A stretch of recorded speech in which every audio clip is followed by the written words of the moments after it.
Hey guys, Andrew Davidson here, and welcome back to another As Per My Ability video. Let's get the formalities out of the way. If you like what we do here at As Per My Ability, if you like our content, if you like board games in general, please do us a favor, comment, like, subscribe. Make sure you hit the bell so that you get notifications when we post new videos. We appreciate everything that you guys do to help our channel grow. Great, done. That was easy. Let's move on. Today's video is going to be not really about a game, but more of an activity. Although I might slip up and refer to it as a game a few times just out of habit. But today's video is geared towards families and kids, but I'll talk more about that if you stick with me, if you can stick with me to the end. Today's activity feature is called Untold, Adventures Await.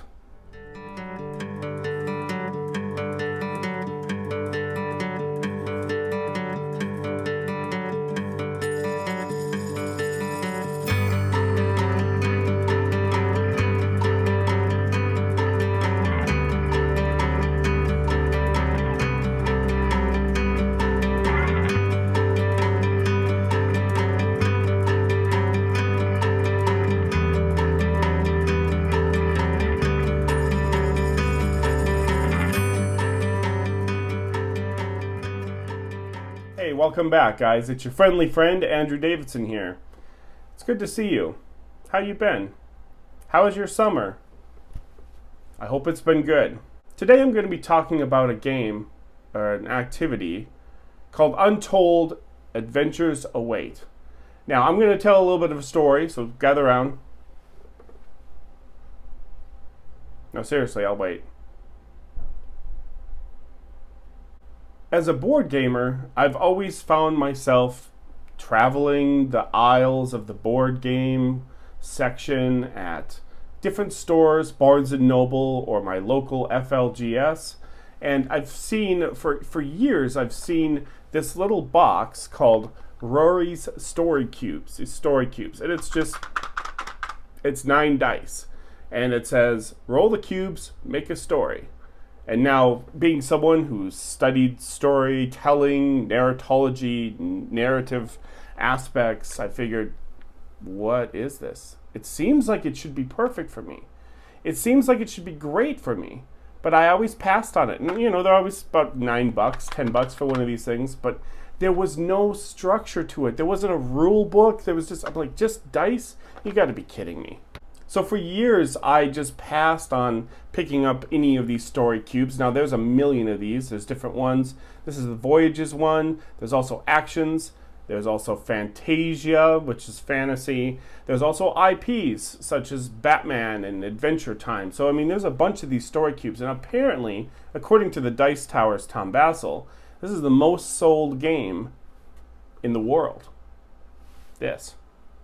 But for me, I needed more structure in my storytelling. I needed just enough structure to make me feel like there are some confines, but still allow my mind to just be untethered and to create a story. The people over at Hub Games must have been reading the letters that I've been writing in my head, and they created exactly what I wanted. They created Untold, Adventures Await. Now, I'm just going to refer to it as Untold. So Untold right here, this is what the box looks like.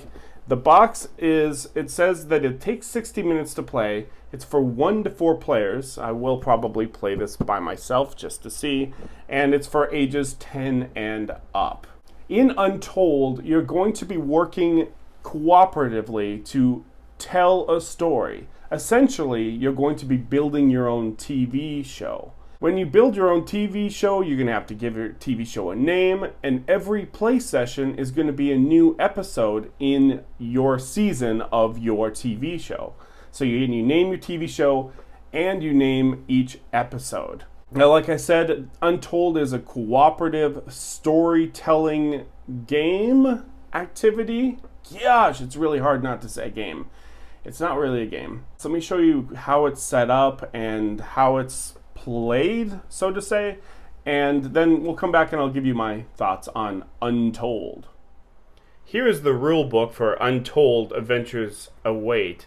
And to be honest with you, it's kind of a mess. For a game as simplistic, it's got a whole bunch of text, but it does give a lot of examples and some script that you can read if you get stuck, and also tells you how to continue on your game, as you will be making a television show with a bunch of episodes. What I'm going to do for this video is I'm going to show you how to set up Untold and then just explain how the game fundamentally works. I won't go through the entire every single scene, but I'll give you just an essence of how Untold Adventures 08 works. First thing you're going to want to do is put out the Untold game board and place it out on the table.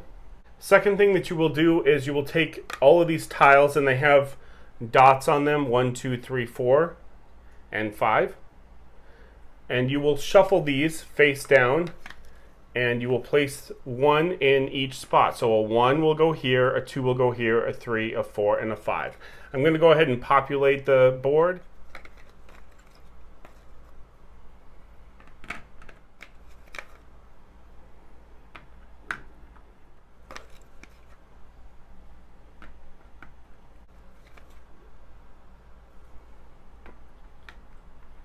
Once the board is populated, as I've done now, you're going to put little tile tokens on each of these spots, and the number will denote how many you put. So in the first one, for the questions, you put 4. For the actions, you put 4. This second scene only has 3 questions, 2 questions, 4 actions, 1 question, and 6 actions for the finale of your, or the resolution of your episode. So I'm going to fill those up. These are not double-sided. Shame on Hub Games. Shame on you. Once all the spots are filled with the appropriate number of tiles, then you will take the cards.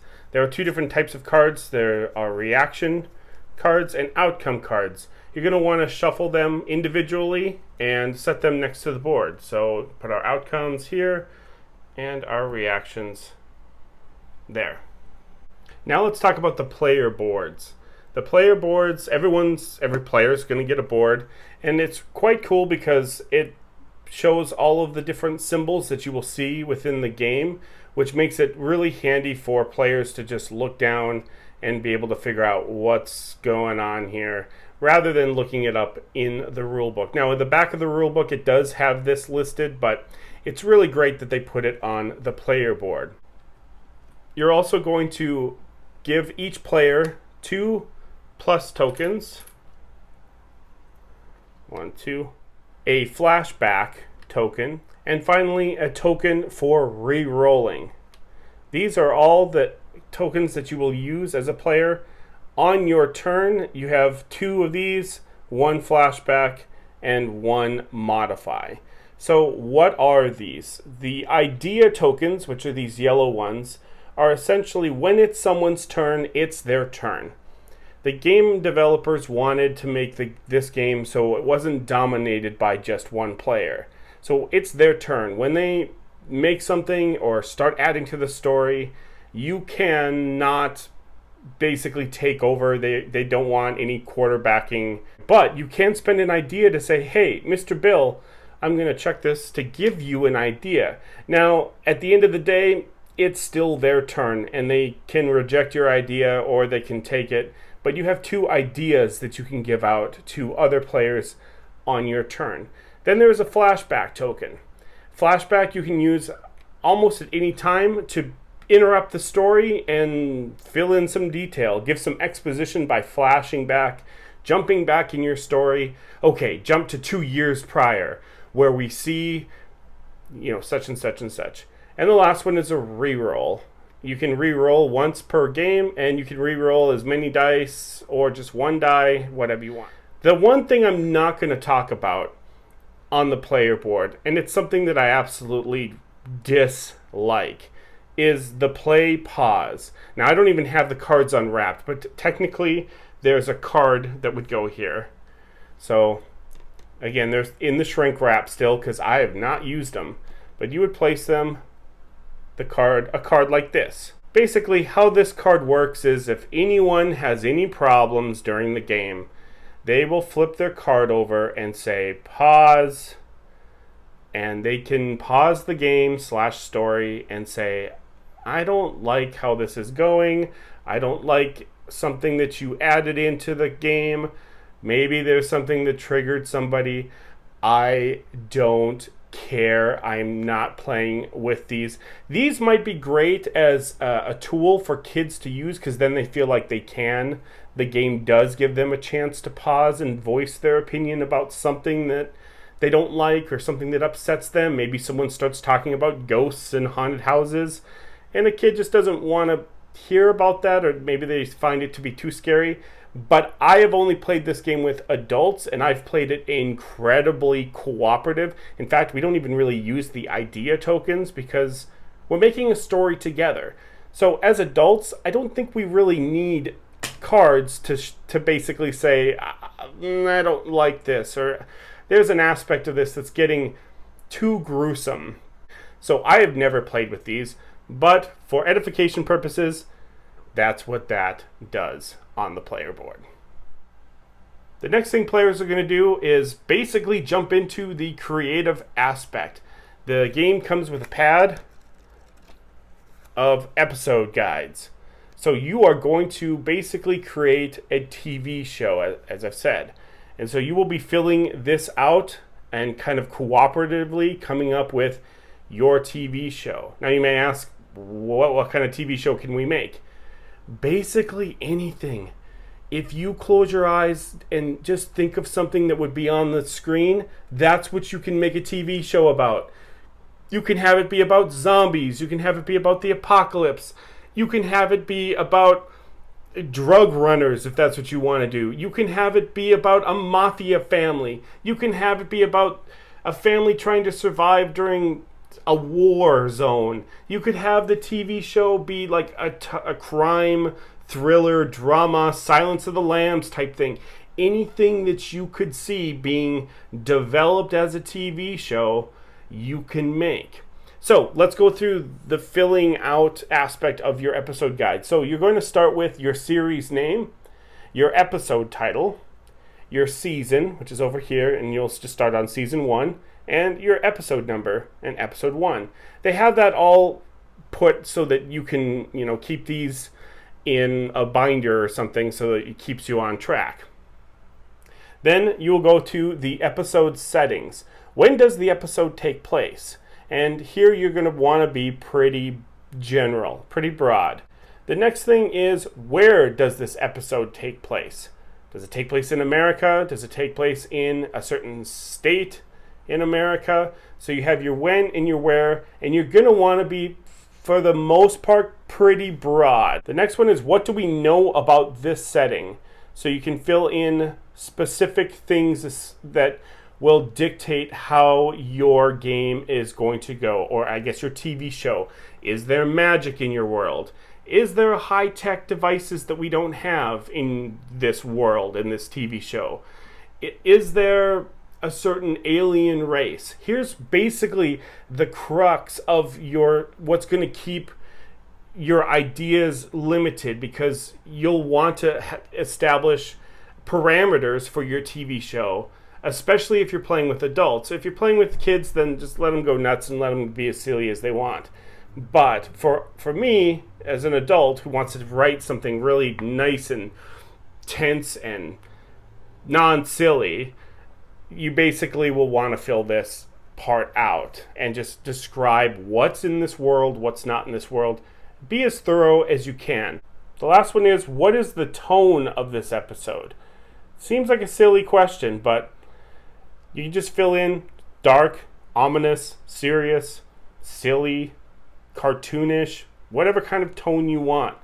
Adult, mature, innocent, anything that you want to put in for the tone of your episode. And then you can write in your setting synopsis. The bottom of the sheet and the back of the sheet, which I'm not really going to be able to get everything on camera, but there's a back to the sheet. You will fill all of this stuff out at the end of your play session so that you have lots of detailed notes when you go into episode number 2. Who knows? It might take 3 months for Untold to get back to the table. You're going to want to have a reference so that you can pick up where you left off the last time that you played. The next thing that players will do is fill out yet another pad of paper. This one is the character profile. So there's a character spot where people can doodle if they have any artistic ability. I do not. I almost would probably cut out a picture from like a magazine or something and put it on there. But if you are artistic, you can draw something in there. So you're going to do the name of your character, pretty simple, your job or your role, which the rule book says something that your character does every day. So even if your character is, like for one of mine, I played a teenager, so I didn't really have a job. I filled out a role. I filled out something that my character does every day. And then what compels you, meaning your character, to go on adventures?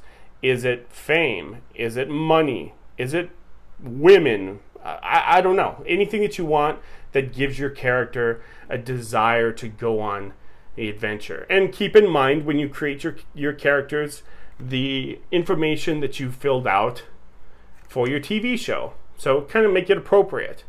The next thing underneath is specials. You can choose an ability or a power, a helpful item or companion, an area of expertise or knowledge. You get to pick 2 from the 3 categories.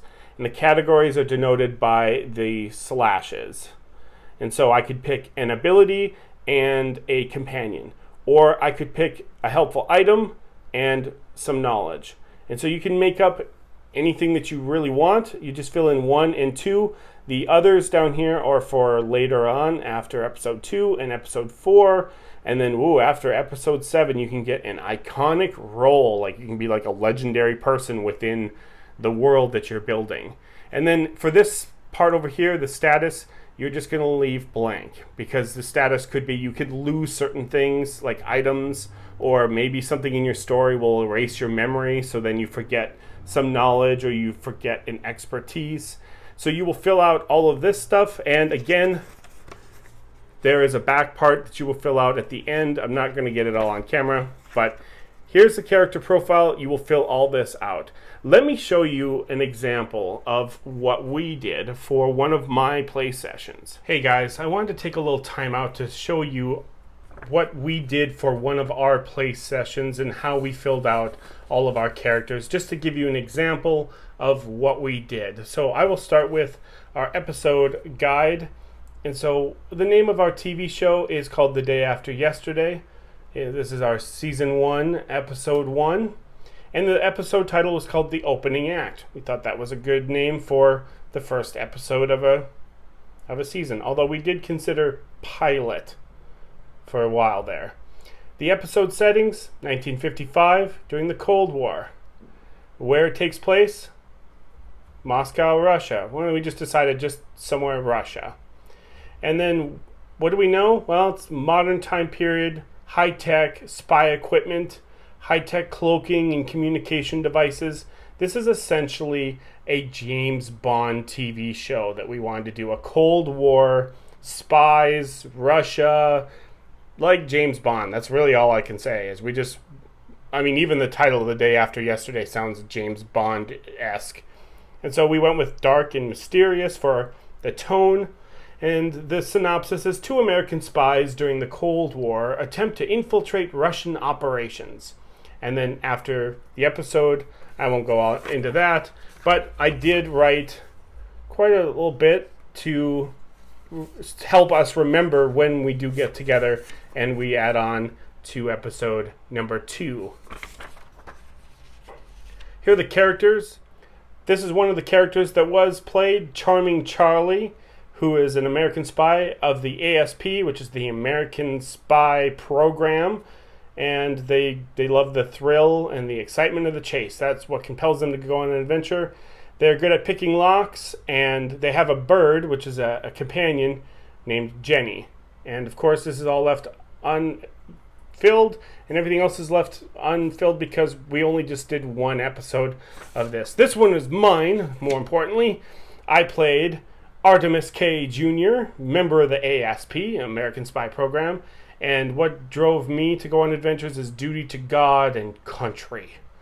I am an expert in vehicle operation. I basically drew from the movie Baby Driver, So I'm like an expert driver, and I have a wristwatch that summons ASP vehicles.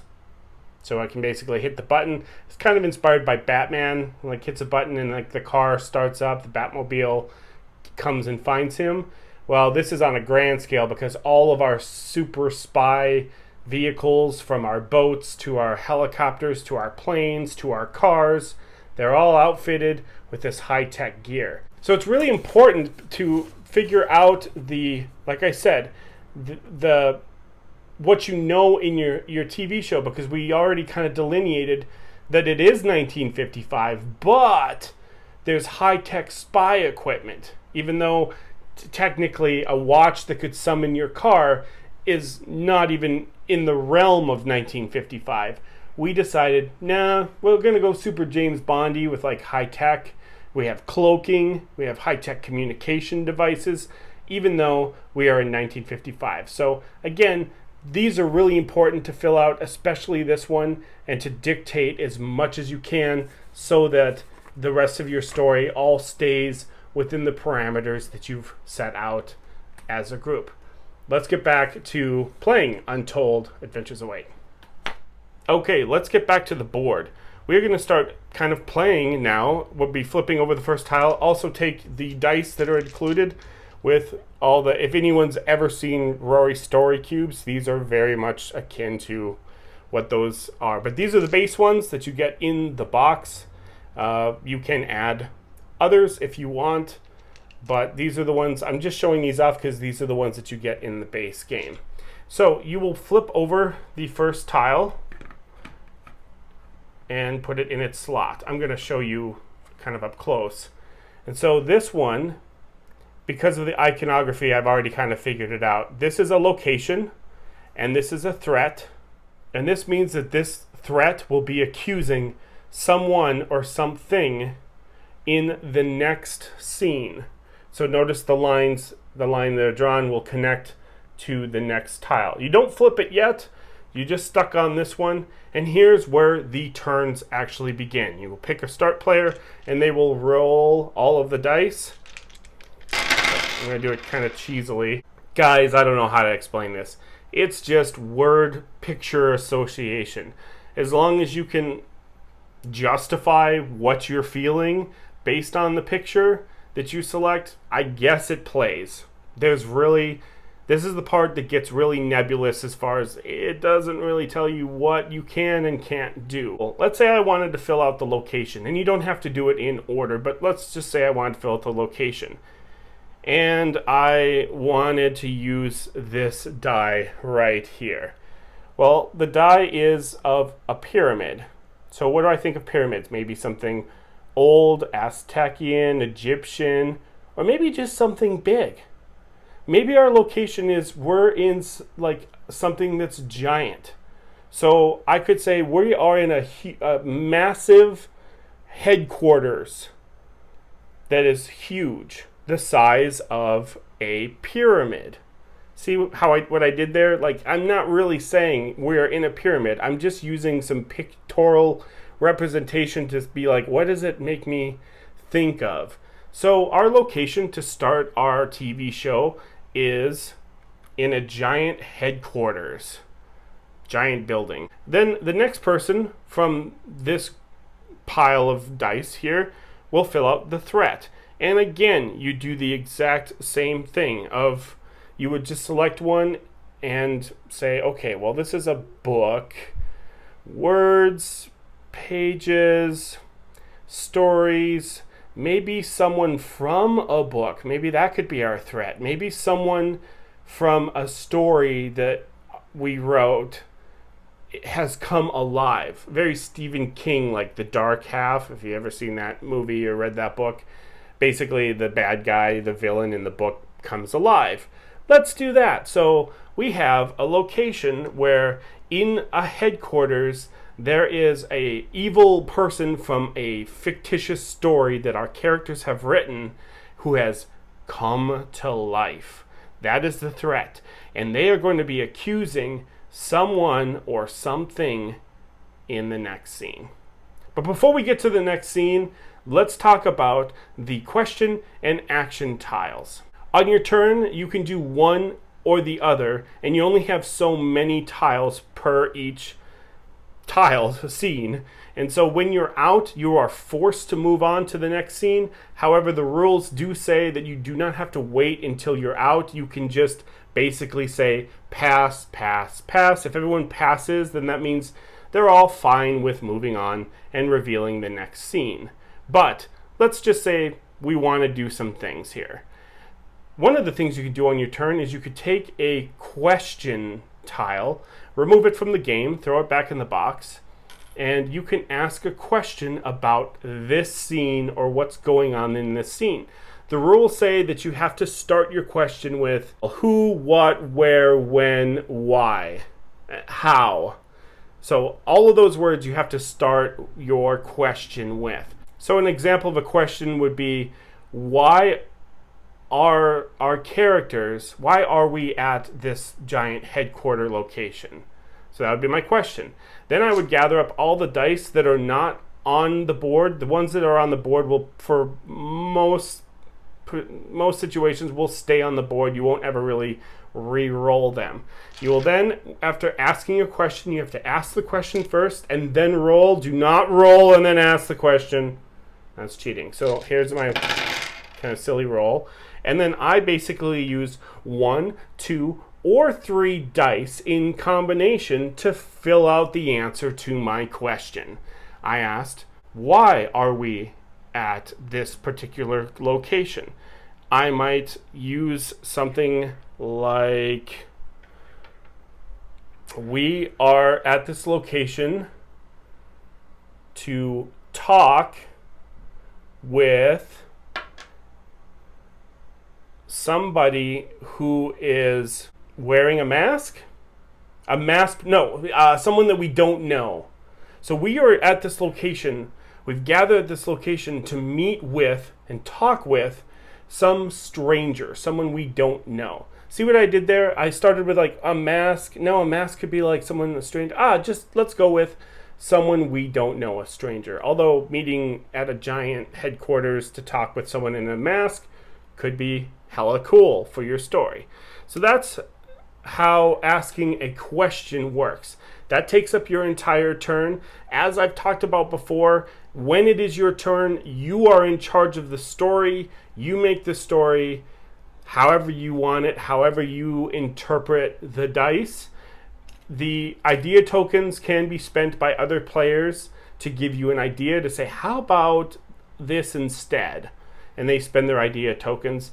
Honestly, as I've said before, we never use the idea tokens. We just throw it out. Someone just says, I like that. Or how about, no. How about they're not wearing a mask? How about it's something else? I really approach this game, and I think when you play with children, you'll want to approach it the same way as just being fully cooperative. You might want to ditch the idea tiles and just make it more of a free-flowing conversation as to what we want to do.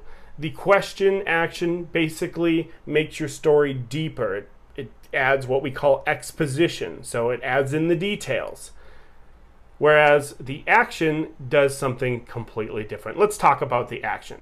On your turn, if you want to do an action instead of asking a question, you can take an action tile, remove it from the game, and do an action. You basically are getting your character involved in the story. And the rules say that you have to start your declaration by saying, I try to blank by blank, or I want to blank by blank, and you fill in the blanks.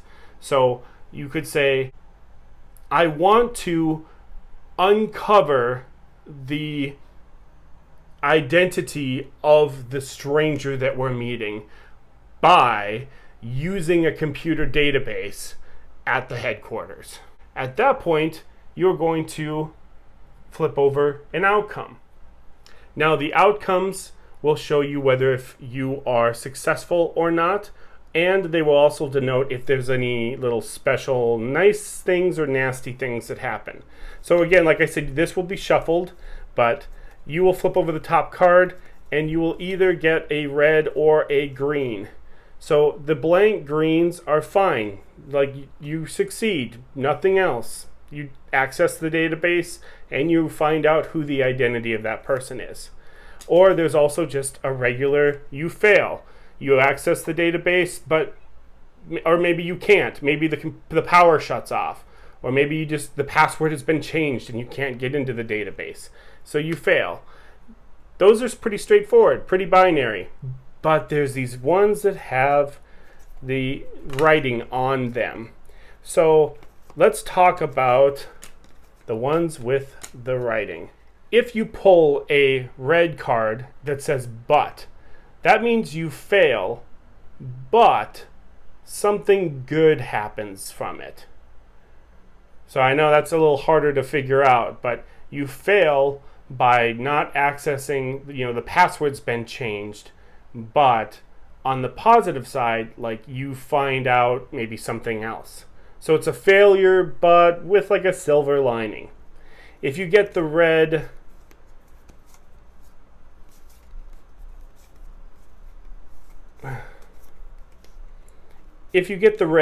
and that is something you fail and something bad happens.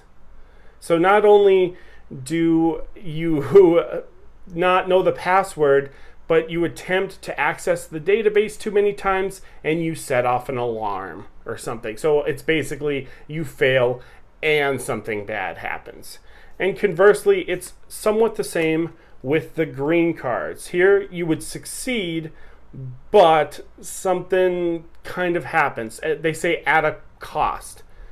So I might succeed at accessing the database, but in order to push the system, the power shuts down and we're locked out or something. So it's basically you succeed, but something kind of negative happens. The best card in the game is and, where you succeed and something good happens. So this is the best one because you succeed at your action that you want to do, and something good happens because of it. So this is the best card to draw if you can draw it. When you draw them, they are removed from the game for the rest of the game, and so you won't be shuffling them back in. You'll be going through all of these. If you draw a card that has any writing on it, so in other words, not a blank, like the ones up here, but if you have a card with any word on it, you also will look at a reaction card. You will flip over a reaction card and they are full of these faces, and these help dictate how your story is going to go. So again, it's pictorial representation. Whatever you think, maybe this makes someone cry, or maybe it just makes them sad, or maybe someone stubs their toe when they make that face. And so you really can integrate it however you really want. Like one really good one is this one. This could be nervous, this could be embarrassed, or this could be sick. So however you want to use it, however you interpret it, or maybe surprised. Maybe this could be surprised. Here's maybe sweaty, maybe nervous, maybe angry. Just basically, you have to make your story to where this influences the story. And so that is how you take an action in the game. Again, when all of the questions and all of the actions are taken up, the game forces you on to the second scene, and then you continue on until you get all the way to the finale and you get through all of the actions. Or again, you can quit whenever you want. Maybe you want to quit on a cliffhanger where something doesn't get resolved so that you could pick up in the next episode. That's entirely up to you. When you flip over a new tile, you'll basically do the same thing. The next player will just roll all of the remaining dice, and then they will figure out and be placing dice on the tile. I'm not going to expose the rest of the game, but that fundamentally is how the game is played. On your turn, you will be filling out the tile for the scene. Once the scene is filled out, then you will be asking a question about this scene or taking an action within this scene of your TV show, an episode of your TV show.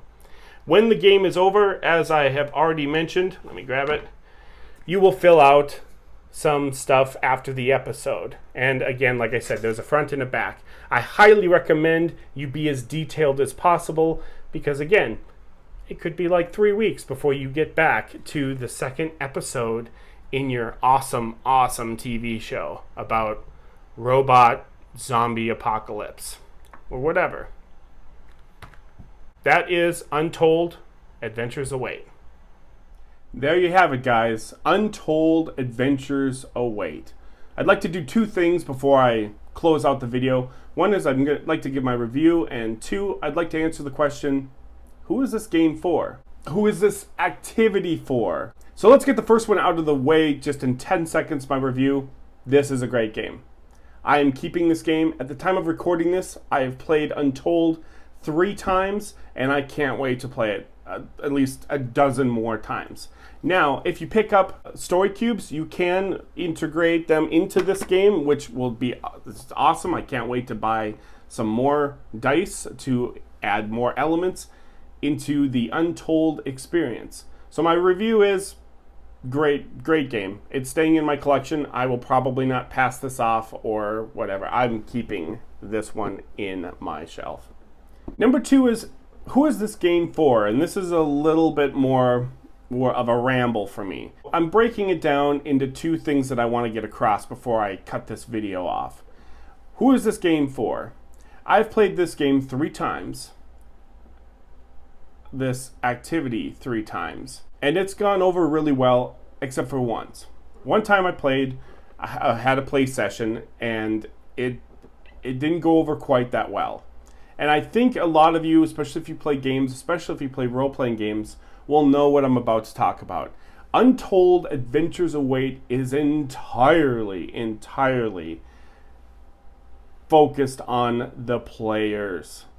The players that you get involved in this activity are incredibly important. What do I mean by that? It's a storytelling game. It's a narrative game. So if you play with someone who is more analytical, someone that's more like an engineer or a coder, or someone who just isn't creative in that aspect, maybe they're not a writer, maybe they don't write a whole lot, maybe they don't read a whole lot, you're going to end up with kind of pulling teeth. It's going to be a tough play session. Now, having said that, the play session that I had, despite it being a rough, kind of bumpy ride, the individual did tell me that they would play it again, that overall they were like, it was okay. However, coming back to my original statement, Untold is essentially for families, and for families with kids. If you have kids, this is really great. You can play with your kids, children. They can make up all this type of stuff. You can get really silly with your stories, with your TV show, and just have a blast with it. The second thing I want to mention is for you parents out there. Now, I'm not a parent. I do not have any children. I don't have the option of leasing children with the option to buy. So I've only played Untold with adults. However, I can still kind of theorize that this would be really great activity if you're a parent and you want to introduce your kids, your children, to narrative role-playing type games. Or if your kid has an interest. Either or, whether if it's volunteered or forced volunteership. This is your first step. Untold is your first step to get them to bigger narrative role-playing games such as Dungeons and Dragons, Alice is Missing, Icarus, Kids on Bikes, Fiasco, all of those games that are probably a little bit too much of the deep end for your kid to be swimming in. Then this is your kiddie pool. Untold Adventures Await is your kiddie pool. But you know what? For you adults out there, it's a really fun kiddie pool. I've only played with adults, and we've all, for all intents and purposes, we all just had really great time. Even though essentially the game's for families, it's for kids, it's for adults too. If you are an adult, if you're like me, if you don't have any kids and you're like, I'm going to skip on this game, don't skip on this game. especially if you're a writer. You can unlock anything in this game. If you close your eyes and think of what you could see on TV, you could do it. You can make that TV show. And Untold has just enough of a structure to help you get through your storytelling experience. That's everything that I have for us. This is where I'm going to leave us for the day. So once again, my name is Andrew Davidson, and you've been watching As Per My Ability. I will see each and every single one of you at the next video. Wink.